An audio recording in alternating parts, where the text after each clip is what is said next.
Alright, Smart Ghana update and amoshi mo bibia akwa ba we say we comment no like no share for adwin kyerebra nkoma ye ba bedi ex president John Dramani Mahama wakasa ewo ne manifesto mu bebre anoma opese oye na ebia okan nhwemu ewo ayawaso West Wagon vigilante nsensem e ba ya ye nhwemu bebre ema sekowie peyo senwie peyo bia enim sedi esikoye wo so be ye nhwemu na ba ko sa kaka ho ne se obe ye nhwemu ewo Ameswale oye Anas Aremeyaw Anas adwuma ye nia no ne ye adwuma ye bo ni tu ya ekun no be nhwemu ama ye hu nipa kura na o hye kira ema saa oye ne we ebae ebi nsuso ene JB Dankwa ono nsuso mpia owu ya ekukun no wo hotel ama ehun sensem bebre efa wona bokan Japan ho kura ebe mu sensem bebre wo so be hwehwem cases a ewo court anase cases a ye hwehwemu a moya enkosi hwe no be ye hwehwemu a make sure say sa no mani nyina awie peye ama a security system no so agina pintin yenkotie ex president John Dramani Mahama manifesto nsem o kan e fa sa asema America ho asem e ba e bedinko security will implement the report of the inquiry into the Ayawaso West Wagon vigilante incident. We will depoliticize the Ghana Armed Forces and restore discipline and loyalty to the state. We will conduct investigations into the assassination of Ameswale and other unsolved cases.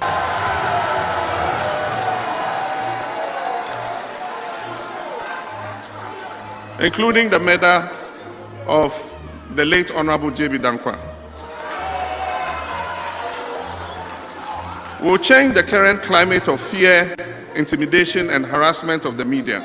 The NDC will address the canker of nepotism and growing corruption. We will restore the integrity and strengthen independent anti-corruption institutions, and they'll be at the forefront of our fight against corruption. We will strengthen the anti-corruption institutions like TRAJ, IOCO, the Financial Intelligence Center, the Office of Special Prosecutor, and empower them to investigate all cases of corruption swept under the carpet by this administration. They will also be empowered and free to investigate any incidents of corruption under the next NDC administration. Ex-President Dramani Mahama akano wase obe nhwemu bebre ama na wie peye na eni nkomo kakra emfa sa asema ex-president akan se se oka sansem no won manifesto mu ne obetimi aye nana eje isikapa be ma se fenten frem oti ex-president Mahama kan odwen ho sen Koko season Koko season amba mcheze election year to be any abre airborne tour kind of person Ghana 40 no to abamano His Excellency the former president is not different from such people and people who are vying for the various positions, especially the presidency, which is the highest position of the land. And do sabi will be a can but manifesto promises over the years politicians come and go, they give us hope through their manifestos, but ngohana isulia someone bekanya no ana yana motaye na over omampani dada Mahamadiya oka concerning Ameswale dia na ebe nwanwa se hwemu bi wo ho a accurate information as hwemu edimu na say up to now government of the day, which is the Nana Danko Akufo-Addo led government so mo like hwemu bi wo ho a besi no muntumi enye de a na je se yetwen ama omampani dada Mahama ba ansan wa ba be de a na say very serious so very pathetic say you betumi atran wa ye nhwe ha na ono be free opposition aba ye hwemu asif say you need leadership quality and you need the means, I mean the entities and as security agencies are more responsible in handling these kind especially of JB Dankwa or nti so obehwe saa nsem ya papa yi kan nyina ese aden de na asie ne nurse buo bi so owo concrete evidence bi a kire say this is the reason why justice and say prosecution of these people no idly ana so what I say so gina bibi saa so de a na etojo no a nemum ba ko a enwanwa nemu ya wirom yenyina enu say aya JB Dankwa na oye NP or a member of the New Patriotic Party, and so fortunate for his family. Nanka we expecting say remove wa yeah because we see a chair brand TV self and one says it don't I don't know cover back and forth wa brand take last time being who said who say if no obi a case dan so say na one say if the one who ask is he being given sort of special treatment to be now because of the nature of the case now be bisa so it is a MPP as a party now it's a government now so one member basically intumi nya ade be concrete I see to me ejina so the prosecutor obi a na say mu hu to mampani dada mama ka say maybe His Excellency the late President Prof Mills etiase no aya o ka say bi o say do fear asem say our canon but we na baba of national interest so what I say ko nipa na say be who and JB Dankwa no member of parliament Emma Ghana so what I say he's no more like the family kwa na say the party kwa into mampani Muhammad na waso oba anasa wono part to be ba ebe yiwemu to be the concrete proof be chesa asuma senior benten were involved in the murdering of JB Dankwa ebe ni pa nyina nwanwa that is if so benya kwa bamponi dia njempi before o say say election ye ko na election so nyamemfa papa ikransi say John was fear delegate ndi we say fear voters so between your crocodile the Jones mama fa na nkore nyina onimra aso no ne abosu na ondo ni space ntibu ze ba sa buto de nima kobutu wo so what I say and bibia so betumi asi because 2008 what President Kufuor did for Ghana many people believe say ka nanka was say MPP government cause what na man akunya no so but ye to abani wi no na akoye sulia ma bata na Kufuor no space da baby o pekura no hu no nti history can repeat itself so what I say but the difference between now and then is by that time na Kufuor the 8 years away but change of candidate nti we say so afi no so aba nti nim the outcome but odo asototo for now ti de nkofo kekaka say free education napco ni ne manema e koso no de a wan hwa be fi say na ba we were upper hand by election de enkoya asam no so say na wo ka say nti ta meka no sanko no tumi aba e sankonya no ana sanse nchene de a na nke be nkupa but don't forget medical cause we are in cocoa season obi ebe kase bi ebe ni petition de just to vote just to win vote from the people and it could be a political talk and it could be a political romance in the whole play so nya power we are yes baby politically baby chichira bonya ho na ija no political the bas asem na ampen for kan no nya science baby chichira bo no ye chesi ne kope no ko chine ko sane no this ala ya na akwa na mebisa se se ebia obetimi ama ahyenhwemu aboa adenti na onye nzese ejise oba in power na bia ways bia ngo betimi aboa no adenti na politicians no mo yesa bia o ka say it means say bia o due diligence bia na so strategies bia ngo betimi aya de aboa ame ayesa nhwemu adenti na how say e ba na on try mboa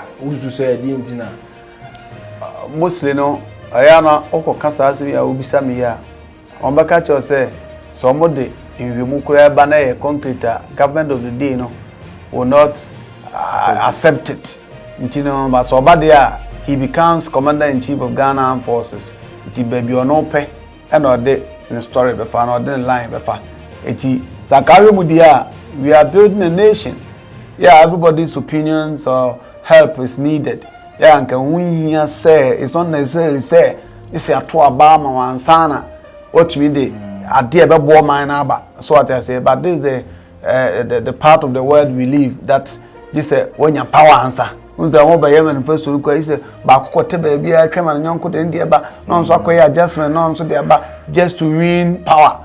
Sometimes it's just a matter of winning power. It's not a matter of putting what is in the manifesto into practice. So what I say, indeed, we need the need, the necessary means to do that. And then he can't even control the security system. He can't even control the security system, but yet, yet, and he's been a president before. We are not discussing Gumu, and we are not discussing Ekradonko. We are not discussing Odike. We are discussing former President Mahama. He has been in power before. The idea said, or some section of the security agencies know what between no more link up, but they will not just do it. That's the fact. Is our security system very good enough? The situation ni bi to say am swale ne JB dam kwan sensem ya ase da omumfa any fan say legible outcome bia maye ade bia chere se o ya yenhwemu aduru sei ya yenhwemu aduru sei omumfa maye our security system no is it weak? Our security system is never weak, but what they are suffering from is the chance to work. They are being handicapped by the politicians. Politicians now make a system now weak. Because for all you know, these are political people. Which is JB Dankwa. He's a politician, and for all you know, I'm not saying that that's how it is, but it could be say, Ben will be. It could be any opposition. It could be any government. It's a basa and the progress of Shimuno Moya no. So what I say, and Konen say because you say you twice walk anymore. You make a tia will be or ye close associate. And let me also put on record say Ghana Hanmana, young followers need these parties nature no. Yana sabi to be a drain, ya blocking a into me and actually. Omuna their friends. Their friends, they close from wherever they go to. They go and sit at free cafe mafia, so coffee mafia for you go see one more honor. They laugh together, they do everything together. Even if you like, they chase girls together. So what I say, but I'm about 1 years to say the on one Emra de Mekaisa 4 times. Chechuchikata. So okay, they go to court. But it took a bold woman to give the final verdict. I did too. Man, sure, so okay. It's like that. I not true be politicians no more. They have some sort of links. I mean, link up you or Mankasano. Sometimes they don't want to break that protocol. Another secret to grant, some of them belong to the same society. Could be so MPP, but about religion more only free one or some. Tiabasa it becomes difficult for our security agencies to work. It's not as if they don't know how to work. Other than some see a 2 Canadian girls. No? Look at how fast they were able to arrest and get the people rescue them. And so they were able to rescue the perpetrator and as the kidnappers. They are not just a security weak, and it's never weak by the politicians. No. If there becomes a good outcome out of this, be ex-president Mahama say, concrete proof to me. You say asumesi now bintina the kun asumesi. And no, everybody party like. Raise the level of the party. Is it after or before the election? Even before, yeah. Even before, yeah. What can you say? Maybe I won't know. Sabria, yeah, kase party. Anything be about the murder of JB Danko Amel Shualibia will be taken at political top, just to win political power. So what I say, Sabria, Simbi Obakabiano. Abia to rather even worsen their chances of winning. Because we do o ka say o pay power antina abo pay e be kasa sumesi na obentini mu bi no just to me political power but so to me ankanyame ya na dom aba na ne no to me do se ye oyo ne ni pakro no mo ye behind these murders no it me a grip of the and say yes the man said it and he has done it but one way or the other unu say aban we buy or raise with certain baby akosoro it so say nyame former president Adum Kwano Ba now you can't lie to Ghanaians anymore yen kan okore sometimes you may sound partial but that's not it aban ba e nema bebiri hon mo account manifesto mu a so wonye ni nyina kwa waye bi to show say there's a progress so what I say the lives of education where the lives of Rwanda people go there they bring reports and you be a Kumfi juice factory to show so what I say to oyebi to balance so be cancel bia people will be watching you how are you going to do it because Uncle Fofi say obi aba onye ni na onye but he has started just will be to show the Caribbean is good for our day-to-day politics no for our future and manko for sure basaba sabi manu see there Ghana for you very careful because it's cocoa season me when I say cocoa season I mean political year this is time manko for become trackers here to win power this time people maybe we can try just to retain power into one kasa as a voter now okwana Ghana ni na okoto aba no assess the two political parties maybe cut two because omo akanya they just adding up into these two political parties no omo manifesto some dey aba any omo track records who do you vote for mo what dream now in sugar coated words so what I say and some now will take who say is implementable and is achievable is feasible and sana bia wakoto man ba akoto just because wakanti obeya you may be deceived. All right, Nana Kofi Jessica Pabema Fentem from Nameno Ekas Din Komono.